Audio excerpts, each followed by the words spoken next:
Mentari mulai merayap turun, mewarnai langit barat dengan semburat jingga dan ungu. Namun, bagi Risa, pemandangan itu tak lebih dari pengingat bahwa jam kerjanya di pabrik gula tua ini baru saja dimulai. Umurnya baru 22 tahun, ijazah SMA-nya belum sempat membawanya ke bangku kuliah. Keadaan keluarga memaksa Risa menerima pekerjaan apa saja, termasuk menjadi salah satu pekerja malam di pabrik gula yang terkenal, Angker. Desas-desus tentang pabrik ini sudah lama beredar di desanya. Konon, arwah para pekerja yang tewas akibat kecelakaan kerja atau perlakuan tidak manusiawi di masa lalu masih bergentayangan. Suara mesin tua yang berderit seringkali dianggap sebagai keluhan mereka. Bau manis gula yang bercampur aroma lembab dan karat kadang terasa menyesakkan, seolah ada kehadiran lain di sana. Risa berusaha tidak mempercayai cerita-cerita itu. Ia adalah gadis yang rasional. Baginya, suara-suara aneh hanyalah bunyi mesin tua dan angin malam yang menyusup melalui celah dinding. Bau-bau tak sedap hanyalah sisa-sisa proses produksi gula. Suara mesin pabrik yang bergemuruh terdengar samar. Malam itu, Risa bertugas di bagian penggilingan tepung. Suara bising mesin membuatnya harus berteriak jika ingin berbicara dengan rekan kerjanya. Namun, malam ini entah mengapa suasana terasa lebih sunyi dari biasanya. Beberapa pekerja shift malam tampak lebih murung dan enggan berbicara. "Ada apa, Pak?" tanya Risa kepada Pak Kasman, mandor pabrik yang sedang memeriksa salah satu mesin. Pak Kasman menghela napas panjang. "Tidak ada apa-apa, Riz. Hanya saja, malam ini terasa agak berbeda. Seperti ada yang tidak senang." Risa mengerutkan kening. Ia sudah sering mendengar ucapan-ucapan samar seperti ini dari para pekerja senior. Mereka selalu menghubungkan kejadian-kejadian aneh dengan penghuni pabrik. Saat Risa sedang memindahkan karung-karung berisi gula, tiba-tiba ia mendengar suara gesekan yang aneh dari sudut ruangan yang gelap.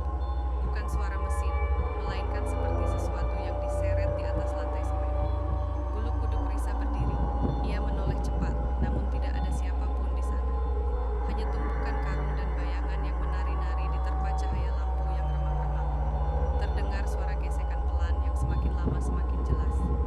Risa mencoba menenangkan diri. "Mungkin hanya tikus," gumamnya, meskipun ia sendiri tidak yakin. Ia kembali bekerja, berusaha mengabaikan suara aneh itu. Namun, tak lama kemudian, ia mendengar bisikan lirik di telinganya. Suaranya pelan dan sulit dipahami, namun terasa sangat dekat.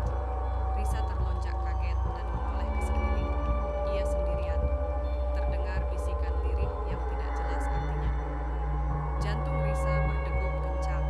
Rasa takut mulai menyelimutinya. Ia teringat akan cerita-cerita tentang arwah pekerja yang mencari keadilan, tentang tangisan pilu yang sering terdengar di malam sunyi. Tiba-tiba, lampu di atas kepalanya berkedip-kedip, lalu mati. Ruangan penggilingan menjadi gelap gulita, hanya diterangi oleh sedikit cahaya rembulan yang masuk melalui jendela-jendela kotor. Suara mesin yang tadinya bising kini terdengar seperti dengungan yang menakutkan. Lampu berkedip-kedip dan mati. Suara mesin menjadi seperti dengungan yang menakutkan. Risa merasakan hawa dingin yang menusuk tulang.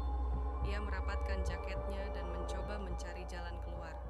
Tiba-tiba, ia mendengar langkah kaki pelan di belakangnya. Ia menoleh, tidak ada siapapun. Langkah kaki itu terdengar lagi, semakin dekat. Terdengar langkah kaki pelan tanpa wujud yang semakin mendekat. Ketakutan Risa mencapai puncaknya. Ia berlari sekencang-kencangnya menuju pintu keluar, tanpa tahu arah. Dalam kegelapan, ia menabrak sesuatu yang keras. Ia terjatuh dan merasakan sakit di lututnya. Suara benturan dan erangan kesakitan. Ketika ia mencoba bangkit, ia mendengar suara tangisan lirik yang sangat dekat. Tangisan itu terdengar penuh kesedihan